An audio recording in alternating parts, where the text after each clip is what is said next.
All right, guys, I think we can start. My talk today is called Neural Profile, Accurate Facial Performance Capture for Games. My name is Andrew Kropuskov, and I'm co-founder and CEO at Faceform. So you may know our company for our products RAP, ZRAP, and RAP4D. Anybody in the room used this product before? Oh wow, very cool. So for those of you who don't know this product, they help creating digital characters based on 3D scans of real actors. But aside from doing these products, for the last couple of years, we've been also involved in production of games and cinematics, helping our clients to process facial performance capture. And during this time, we came up with several solutions of how we can process hours of facial performance with great accuracy and fully automatically. And we call this solution NeuralProfile and 4D Rig. And it was used in like multiple AAA games that are yet to be released, and also in cinematics. But one of productions that I'm especially proud of is a few episodes of Secret Level running on Amazon Prime. So we've been involved in production of episode 1 and episode 3, created by super talented Unity Image team, and they are like crazy passionate about facial animation. And we had a great opportunity working with them, and I'm super grateful for this opportunity. And in this case, we used our neural profile for processing most of the major character animation. So the topic of today's discussion is going to be a high-level overview of our pipeline and how it is built, what the neural profile is, how do we convert 4D sequences into a rig animation, and finally I'm going to give you a sneak peek of our upcoming tool that is called Faceform Narrator. That helps converting audio, like voice recording, into a rig animation. And before we move forward, I also need to say thanks to Gunzilla Games, Vlad and Krasimir for kindly letting us use some of the materials from their game called Off the Grid in this presentation. And specifically thanks to Sharlto Copley, a great actor in this game who is known for District 9, Chappie, Monkey Man, Elysium movies. It was like great pleasure working with him, and you're gonna see some of his performance over the course of this presentation. So let's start, and originally we start not even from the facial capture problems, but we started with a problem that is quite common if you create digital doubles. Because most of the time when you create digital doubles, you start with a photogrammetry scan of real actor. And this scan is great and greatly shows how all the details of the actor. But if we basically look closer, the topology of this scan is a mess. It consists of millions of triangles. And if you imagine capturing multiple expressions of this actor, every expression would have different topology, and they're not blendable and not animatable. And ideally, for game production, what you would like to have is some predefined, very nice topology shared across all the characters. And so the question is, how do we go from the 3D scan to a nice predefined topology? And to solve this problem, we developed a tool that is called wrapping. And it works very simple. We take a scan of the actor and we take a base mesh topology of your choice. We plug this topology into the wrapping node. And we also optionally can provide a number of point correspondences and some polygon selections. And when we click compute, it uses nonlinear optimization approach to feed this base mesh to the head scan. And that probably saves you a couple of hours of work. And that is basically the part that most companies use RAP for.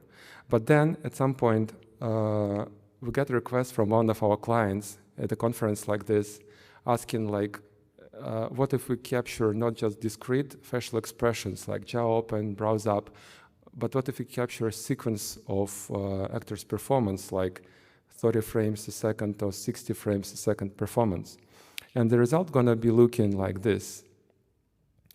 So this is just a sequence of noisy scans, but this sequence greatly represents the real facial performance. And if we apply the similar technique of wrapping a common base mesh onto every frame, we're gonna have a result like this. So on the left, you can see a sequence of scans produced by infinite realities and Lee Smith, and on the right, you can see basically a point cache of consistent topology. And what's great about that is that it's very accurately described what actor is doing. And on the next example, I specifically made this sample to show how hard it would be to explain this animation in terms of a rig, or how hard it would be to capture this kind of animation with a traditional facial capture software. And so this animation is crazy accurate, right? And so if it's that great, so why not use it everywhere? Why don't we see using it in every game production? And there are a couple of reasons for that. So on this screenshot, you can see our capture system, and on the right, you can see our 4D capture system. And you can see that it's quite complex. And the first complication is that you can no longer use standard DSLR cameras because all the cameras should shoot the face at the same time. Otherwise, you will have, they should see the face exactly at the same moment of time up to the level of a few microseconds. And that's why you can no longer just use the regular cameras. You can't run them in a video mode. It's not going to work, and the camera should be perfectly synchronizable and gen-locked. And for this matter, you need to use machine vision cameras or cinema cameras that allows this level of synchronization. And that is much more expensive and complex. And then second reason is that in order to get a good scan, what you need to do is to have a good depth of field. You need a sharp image. And in order to produce better depth of field, what you need to do is to close the aperture. And when you close the aperture, what you get is you get less light coming into your sensor. And thus you need more light in your scene. Next, you also need no motion blur. And to reduce motion blur, what you need to do is what? You need to reduce the shutter speed. And when you do so, you get less light in the sensor. And so you need even more light. And in reality, you have such a bright light that actor cannot really play. And they cannot even open their eyes completely if you were to use a standard constant light system. That's why for these systems, people normally use strobe light systems. They overcome this problem by only emitting light at the moment where the sensors of the cameras are exposing, and not emitting light between the frames. And that allows to reduce the amount of light coming to the actor's eyes by a factor of several hundreds. And that's great, but these systems are also complex and also expensive. And the last reason is because when sitting in the seated 4D capture rig, the actor's movement are limited. You cannot run, you cannot jump, you cannot rotate. And that's, to me, is the biggest limitation of the systems, because from my experience, even if you take a really great carefully captured animation and apply it to a mocap that's been captured for a different scene, the perception of the animation is going to be bad, even though the mocap is good and the facial animation is good, because the real fidelity of facial animation comes from synchronization between the body language and the facial animation. And thus, so these systems normally used mainly for scanning of material properties, because they allow to shoot a lot of stages of light in a short amount of time. And they also use for different neural net training, for different range of motions. But in my experience, they are seldomly used in actual performance capture. And so we ask ourselves questions, so how do we get, but the demand of this quality that you saw before is big, because like, I think like people want to have this kind of quality in games. And so we asked questions like, how do we get similar quality? And at the same time, how could we capture the body performance at the same with the facial performance? And how do we make it easier and cheaper? And so we started looking at a stereo HMC solution. But the stereo HMC solution is more complex. And the reason for that is that you only have 2 cameras. And 2 cameras is not enough to get a good facial scan.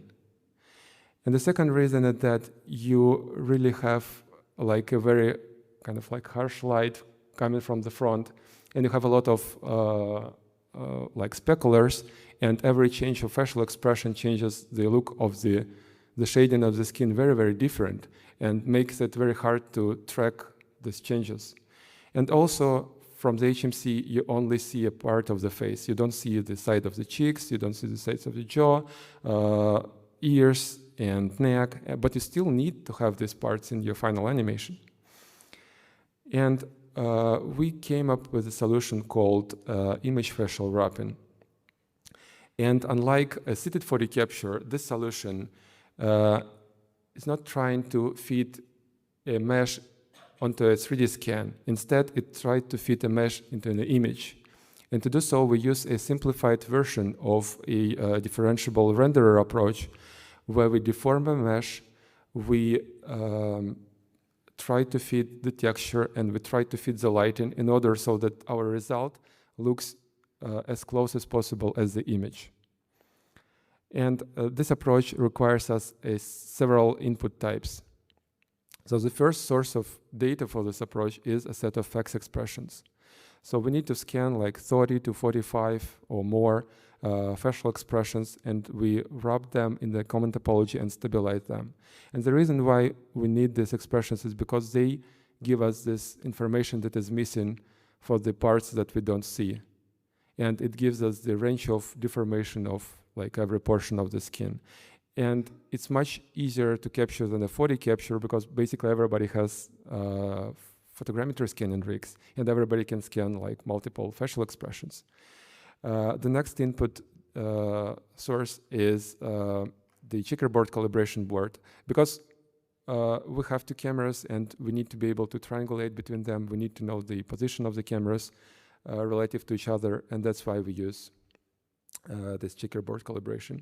And then obviously we need the performance itself, and this performance should have markers on the face, and these markers are needed because we process every frame absolutely independently. So there are like number of solutions on the market that try to track mesh one by one, but it leads, so if you fail, all the later frames also going to be failing. And so you may have like, the errors will sum up, and you may have drifting. And the end of the animation kind of depends on the middle of the animation. So if something goes wrong, you need to recompute it. As opposed to this approach, we process every frame independently. But this approach is harder to do because you literally need to be able to match a neutral expression to any extreme expression. And because you have like a lot of shadows and not too much of texture details, these markers help us to basically match those expressions. And as I will tell you later, that these markers are not needed for the rest of the pipeline. And finally, this is optional step, the daily scan. It only needed when you really capture fax expressions and the facial capture at different days. So it can be made with a handheld camera, with a single DSLR, to just get the position of the markers on the face at that day. But normally it's not needed. And so the processing starts with just tracking the markers on the face. And this is a semi-automatic and very laborious process, similar to what you would do in like any compositing software. And if markers disappears, you just need to fix it. And once it's done, the next step is the lip and eyelid detection. This is also similar to a mated process where we annotate a number of lip and eyelid shapes, and we end up having like a few hundreds of this like examples, and then the system can very accurately detect lips and eyelids for all the frames. And having all this data, we later plug it into the image facial wrapping tool, and then we just pick any frame and we click compute, and it fits the mesh to this face very, very accurately. And so, as I said, every frame is independent, and we almost not use the like temporal correspondence, temporal smoothing for these shapes, and still animation looks pretty good. And then we have, as I mentioned, we don't see a lot of like part of the face, and so we use a regression method to guess, because we have this number of FX samples of different expressions. We can make a regression by looking at the front part of the face to guess what's going to happen with the neck, with the ears, so that ears going up when I'm smiling. And this results on the right looks pretty realistic, even though it's like the neck was not actually captured.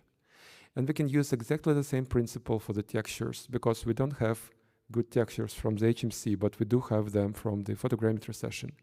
So we can use these examples, and by looking at the geometry of the face, we can make a regression we can make a guess how we should mix those samples of the textures for every portion of the face to get a very plausible like texture mixture on the right. And the final bit is, again, because we have all those samples of FX expressions, we can ask an artist to feed the teeth mesh to every facial expression where you see it, and then we can use the samples to predict the teeth position by looking at the just shape of the skin of the actor.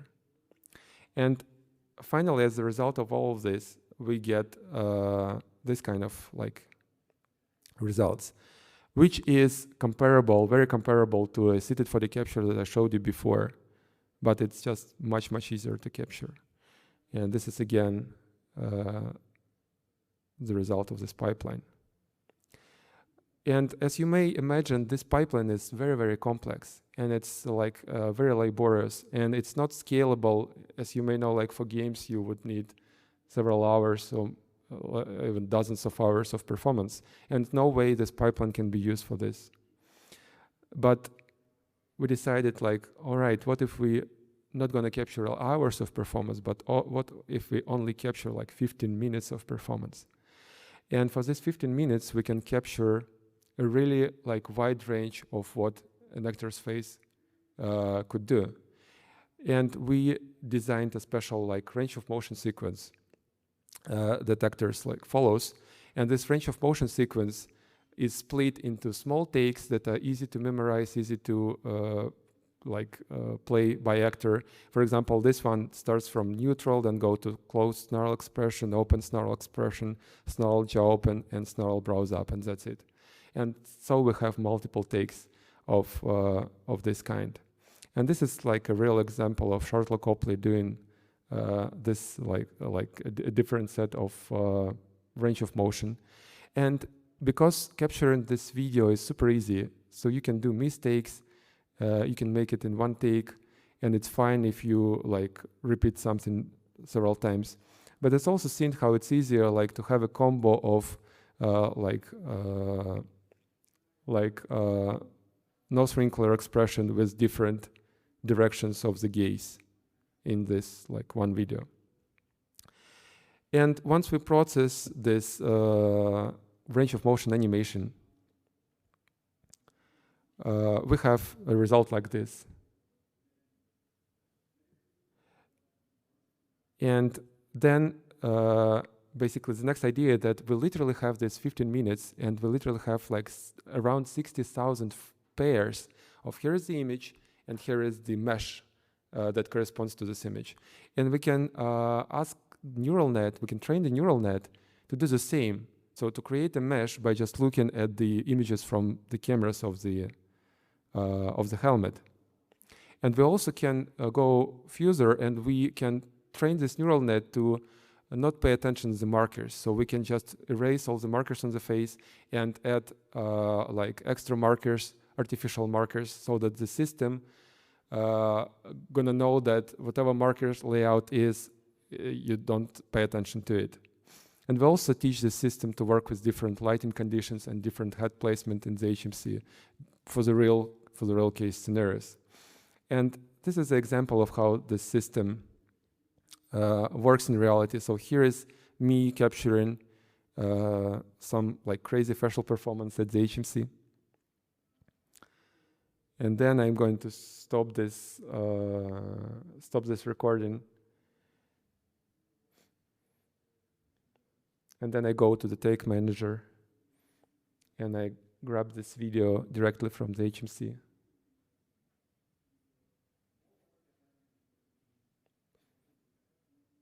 And all I need to do is to just drag and drop this video file into the software. And then here you can see this video file as I'm scrolling through the timeline. And the node at the bottom is the neural net node. And the only parameter there is basically the path to the pre-trained neural net for my face. And then I plug this video input into this neural net node.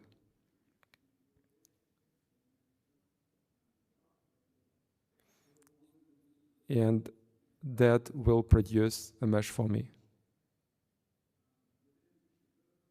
And now I can go to other frames, and within a second it will produce a corresponding mesh for this face. And it's like full automatically.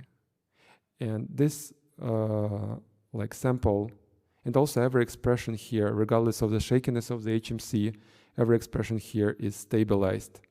And also we track for the gaze direction as well. So this is a sample of a neural net that only works with a single camera. That may be useful if the second camera is lost for some reason. For example, you may lose calibration between the cameras. The cameras may be like hit by somebody, and so calibration is ruined.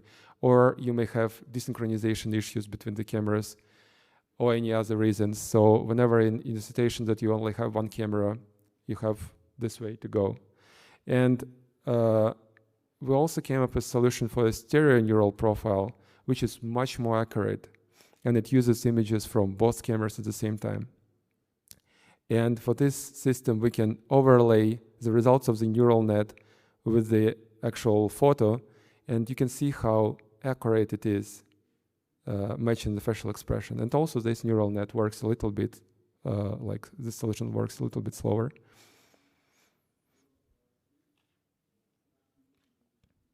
And so I also need to say that this particular example was created on a profile that was captured for me a year before this sample. So technically, I changed my appearance slightly, I changed my weight, and still it works very well, even like 2 years from this moment.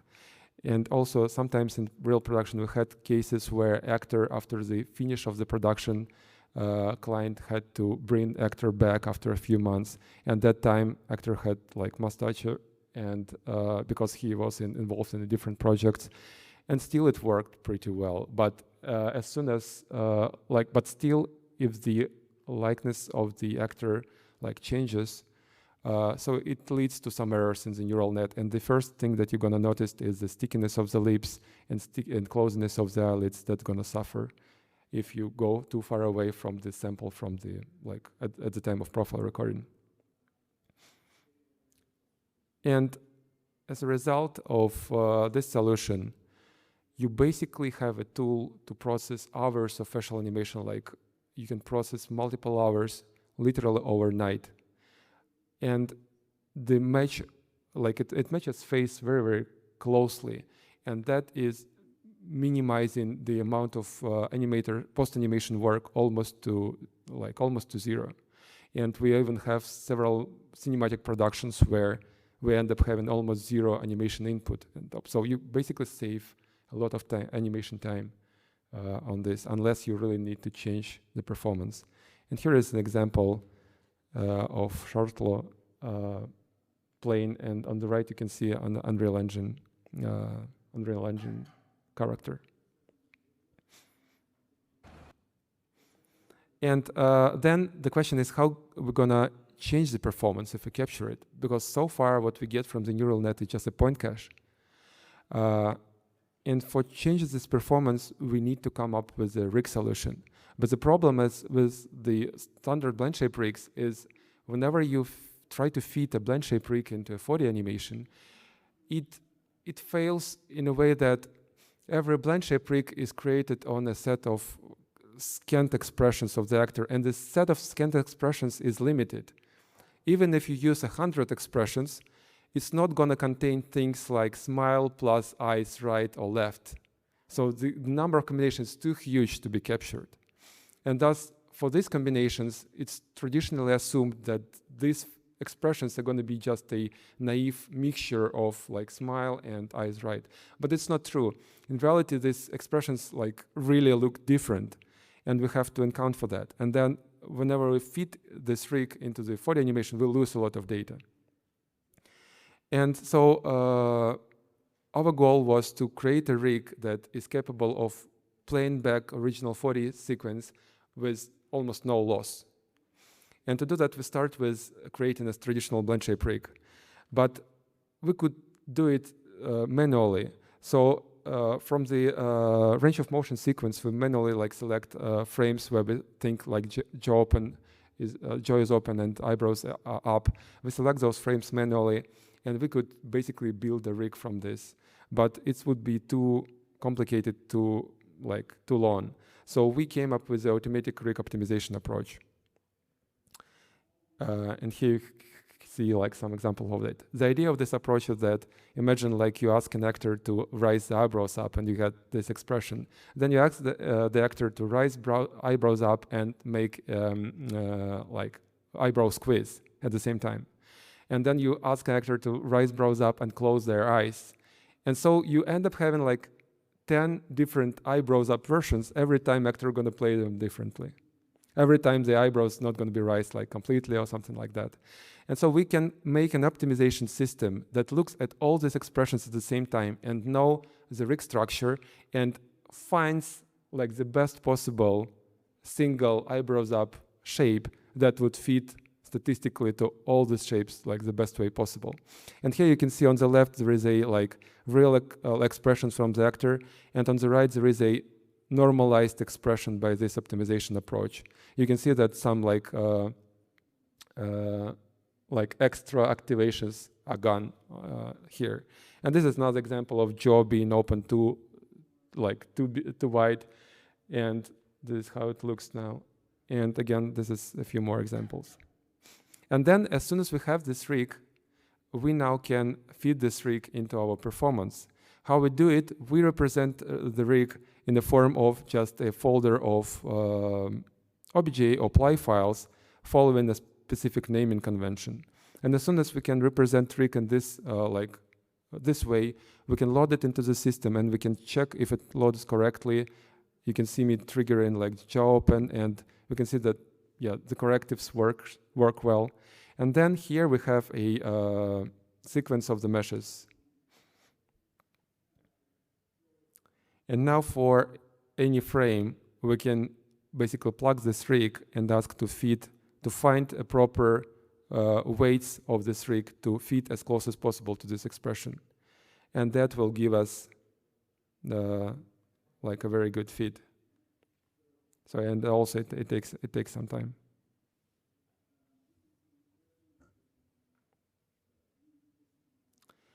And this is the difference between the rig and the target expression. And there is some difference, obviously.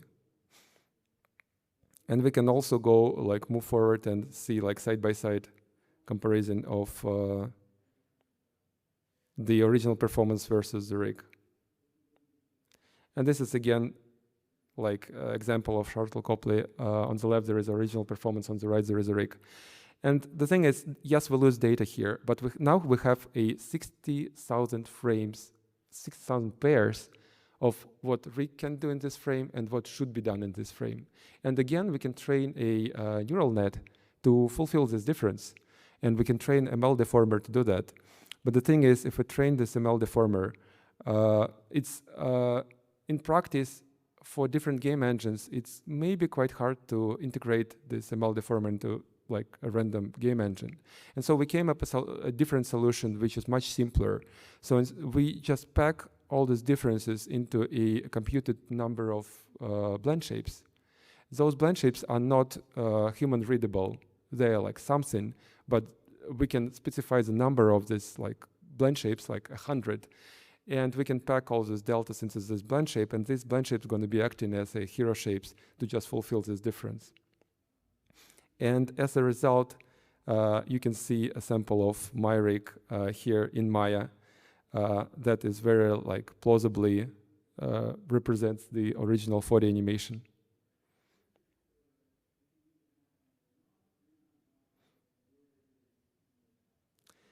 And then at every frame of the sequence, you can go and also like modify it.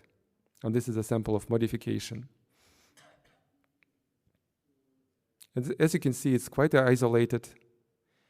And those, even though this like learnable layer blend shapes are fixed here, it still allows me to basically change the animation quite plausibly. And the effect of this learnable layer you can see here if we look at some expression, and now I'm turning this off and on, and you can see that it's a small difference, it's the same expression, but it adds an extra layer of fidelity to every expression and an extra layer of kind of dramatism to each expression. And the last bit that I wanted to discuss here is basically we now have a tool that allows us to process unlimited number of data effortlessly. And this is a great source of training data for neural nets because it's so easy to get. And one of the applications and one of the upcoming tools that we are working right now is the tool that allows us to take an audio of somebody speaking and to convert it into a Rick animation. And what we did, we basically captured, we capture 1 hour of performance of an actor performing multiple like monologues in different intonations, different styles, and we trained the neural net to like produce a Rick animation for this. And I'm going to demonstrate how it works in the software. So I just drag and drop a audio file, and I plug it to the neural net that is called Narrator. You all know what this feels like. Living with something you can't change. Something you wish you'd done differently. Right now, this isn't about me, or even about winning. It's about you never having to wonder years from now what could have happened if you'd given everything. You've got 5 minutes to decide how you'll remember this day. And so every frame of the sequence, we can go and create a node and modify the animation in this frame. Because the result of the neural net is basically a set of weights of every blend shapes. And you can export these weights and you can import them into like Maya or game engine if needed. And I can change it. And here is another example of my face. Who said that? Step forward, Cupcake! What? Your bravery only comes out when you're scribbling on the bathroom wall about how badass you are and how you'd straighten me out? I'll sniff you out by the smell of your fear. And when I find you, you'll be doing push-ups until the earth becomes flat again and dinosaurs start running across it. Show yourself. I can hear you breathing out there. Stop hiding. Step out. Come on. You think I'm afraid of you? I know you're there. Stop hiding and come out. Do you hear me? You think I'm scared of you? Jess, is that you? Yeah, and the next sample is pretty interesting because we took performance of Sharlto Copley, and you will see side-by-side comparison of his original performance versus the narrator result. Yeah. Let's start. Okay, let's start. Yeah. Ooh, tap the spoons. Okay. Blink, turn right. Yeah. Dance, monkey, dance. Woohoo! Let's take this out of our ear first. Get a little comfortable. Okay. Oh my God! Let's just go through some emotion. So here we go. Right. Good morning, ladies and gentlemen. Welcome to my show. I'm a professional presenter and I'm going to be telling you a little bit about the new video game OTG. That's right. Off the Grid stars a wonderful cast. The other thing that happens is sometimes, well, I can get a little misty, a little, I wouldn't say misty as such. I sometimes struggle to express myself in ways that So this is how it works. And what we also can do is basically, aside from just having a 1 hour of my training data, we can capture, like, say, 10 minutes more of me performing in some specific style. For example, acting like a zombie, acting like a cowboy, I don't know, acting smiley. And we can fine-tune the system to act in this specific style. And here you can see an example of this. You all know what this feels like. Living with something you can't change. Something you wish you'd done differently. Right now, this isn't about me or even about winning. It's about you never having to wonder years from now what could have happened if you'd given everything. You've got 5 minutes to decide how you'll remember this day. And believe me, there's nothing heavier than the burden of knowing you had the chance to rewrite your story and didn't. Yeah, so that's the current state of this tool, and we have a long way to go. And I really want to integrate the gaze direction, the head movement, and a lot of work to be done. But it seems like interesting to me, this direction. And that concludes my presentation, and we have 15 minutes for questions. And also you can find us at our booth at Expo Floor number 1169, and you can see our HMC and try these solutions. Thank you.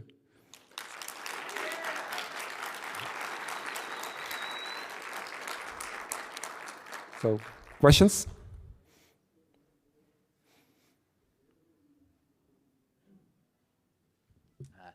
Hi, my name is Ivan.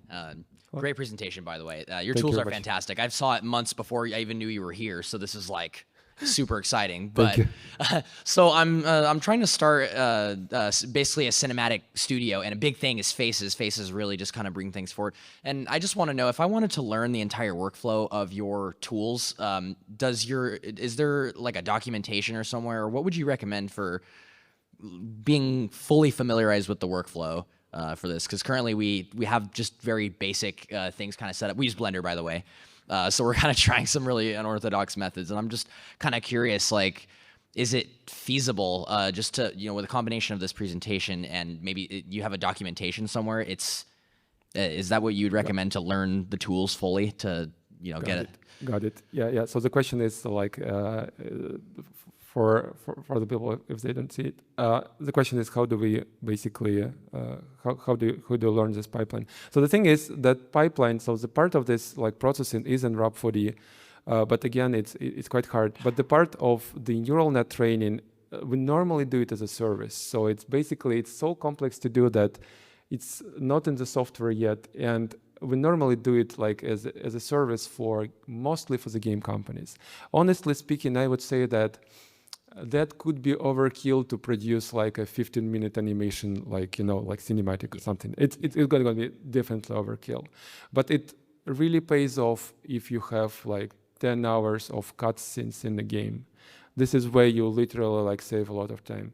So normally what we do, we produce this neural profile for a client based on this 15 minutes, and we give this profile to a client, and they will be able to produce unlimited number of facial animation. And the main benefit for that is that they don't have to send their data to any vendors. They can process everything in a few nights on their machines, and they have control over that. So this is that story. And obviously, it doesn't target everybody. This kind of technology is mostly for AAA companies who want to be deliver a top level kind of performance. So this is kind of a compromise that allows to make this quality. Okay. Thanks. Yeah. Thank you for the questions. Hey there. Thank you very much for the talk. Super Thank you. interesting. The first question was, what would you say is the difference in output quality between using one camera versus two? What is the difference between using one camera and two cameras? Two cameras is much better, much more precise. But one camera is a need in real cases. One camera we'll have this situation where one camera is, I don't know, for any reason is defocused or out of sync, anything, and we don't be the client to be in a situation that they can just throw away this data. So that's why it's a kind of a compromise. Whenever you can use stereo camera, I would use stereo camera. But only one reason is the monocular solution is crazy stable. And if you really have super crazy performance of a fight scene where the HMC really jumps around, then monocular solution is also pretty good because at least you will have something. Okay. Yeah. Cool. Don't want to hoard the mic. I wanted to know how much time does it take to train the neural profile and how black box is it? Do you have a certain level of control on it, or you just click and then you hope that it does? To train it, so the entire pipeline of training is basically, first we need to process all the FACS scans. Then we also need to track this 15 minutes. So this entire process takes around 3 weeks to do. It is comparable to creating a standard blend shape rig, I believe, so it's fine. So normally it takes 3 weeks to create the profile and 2 weeks more for train the rig that I showed you. So that's how it works. And the second question was, do you have any controls, right, while you do it? Once we process all the range of motion, we normally show client this play blast of this range of motion. And if there are any problems in this range of motion, we can fix it. Okay. And then based on that, we train the neural net, and then it is kind of fixed. Okay. Last question. Yeah. What would you say differentiates you the most from MetaHuman Animator? Yeah, I was waiting for this question. MetaHuman Animator is absolutely great for what it does. So I would even explain it in a way that you have everything, you may have everything doing nothing. So basically it's so easy to use. But at the current stage, what I see, MetaHuman Animator right now guesses all the shapes for you, and this is the main reason. So obviously you can extend it. You can add specific shapes to there, and this is where you get much bigger quality. But technically, we use marker tracking, which is more tracks much more precisely. When we do the tracking, we do that without the deformation model is a not rig model. It's not limited to just rig level deformation. It tracks everything. Okay. And this is probably, the quality is the main difference. So most of our clients are basically clients who want to grade, better level. Thank you very much. Thank you. Hello. Hello. I have 2 questions. The first one is, because we saw your face matching your face, what would be the process if I want to match your face with an ape's face or a demon or something? That's the first one. And the second one, maybe I'm dumb or I wasn't paying that much attention, but I couldn't wrap up the mind about what was the neural knot was actually doing. Was wrapping the animation, creating new meshes, matching meshes with animation. I couldn't wrap up my mind. So please. Sure. Thank you. Thank you for the question. All right. I will answer the second one first. So the neural net basically takes 2 images and gives you the vertex position of the mesh. Okay. So the topology of this mesh is constant, but it basically gives you the information how the mesh is moving. So that hope this answers. And the first question is, if you want to match your face with Yeah, an yeah. object. If you want to make a retargeting, right? Yes. Yeah. So we have, in Rhapsody we have a couple of solutions for retargeting, and for retargeting, I would differentiate it like two types of kind of like retargeting. One of which is when you really want to have like when the character has some features of the actor. For example, like we can imagine like Josh Brolin playing Thanos, and we can see Josh Brolin in Thanos' performance. So in this case, we can make a retargeting by, it can be like kind of a direct transfer retargeting. That's one point, and it's quite easy to do. The second kind of retargeting, when you want one actor to play multiple characters, and you really don't want to see this actor likeness in multiple characters. And for this case, we have a solution that basically takes a set of like blend shapes of one actor and a shape of actors, set of blend shapes for a character, and it basically matches them together. And this is like, so we have two ways of this retargeting. It is already implemented. I would love to see it. Thank you so much. Thank you very much. Hey, hi, Andrew. First of all, like brilliant presentation, great product. Thank you. So yeah, I had a couple of questions on the audio to face part of it.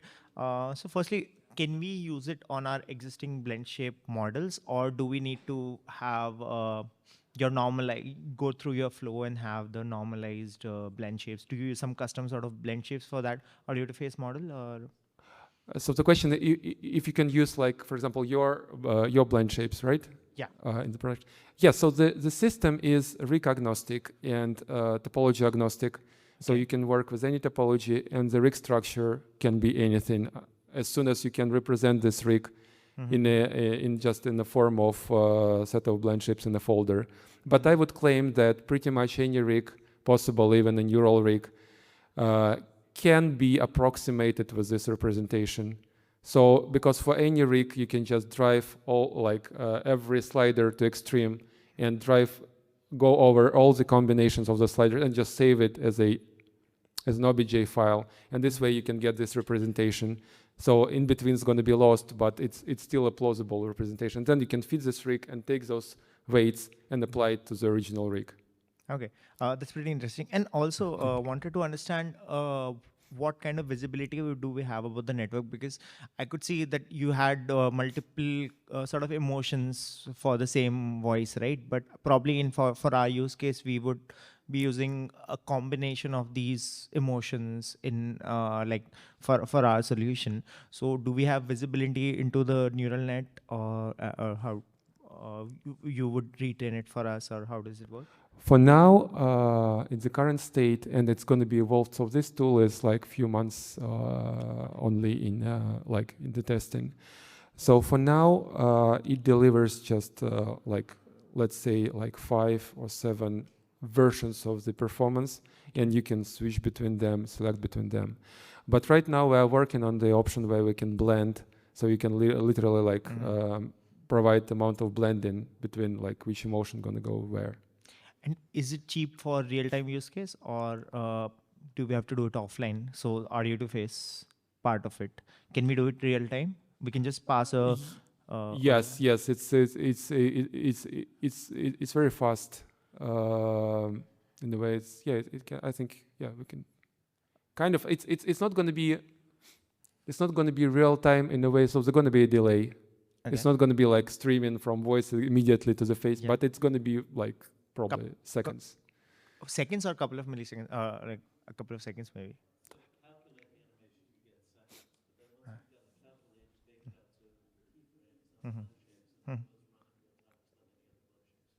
Okay. Yeah. Just one last question, sorry for too many questions. So is this neural net that you use for audio to face, is this reusable, or do you train it again and again for different rigs or different blend shapes? It is reusable for the set of for a rig. If you have different rig, you need to retrain it. It can be, so we have a lot of cases where basically we retarget it from one actor. And the beauty of this is that you may have a number of actors who perform different archetypes. And you can select, so for this villains, we're gonna use this archetype. And for this guardian who never smiles, we're gonna use this archetype. So that's the beauty of the system. Okay, thank you. Thank you very much. And we have 3 minutes left. I tried to answer these 2 questions. Sorry. Hello. And everybody's taller than me, so. So I noticed, I don't know if it's the playback, but usually in the motion capture industry, we have always a problem with syncing time codes, whatnot. And I noticed that sometimes the audio would fall behind, or the face, the blend shapes would fall behind with the audio, when they were following the lines. Is there a separate process? So when you do the blend shapes, you do a calibration for that, and then with the audio, is that a manual process of the editing to try to keep up or sync, or do you eventually keep training it until the audio syncs with the? So yeah, you mentioned the desync, so the playback is behind the audio. It probably just was a issue of playing back in RAP4D, but normally we don't have like on the later videos, like there should be like no desync at all. Yeah, okay. So it should just working. Yeah, Okay. but it's very good that you spotted it. It's true that it's a little bit delay because it's not completely real time. It has some delays. Okay. Oh, okay. Thank you very much. All right, quick questions. So as you showed you have like a fitting the teeth. So how about the eyes? Do you have a solution for fitting eyeballs? Yeah, it's a very good question. So in most systems that I know, like most previous system, excluding MetaHuman, for most systems, it's basically for the eyes they use retargeting, where you basically go, okay, this is my eye right expression on the image, and I need to provide it with the corresponding pose on the rig.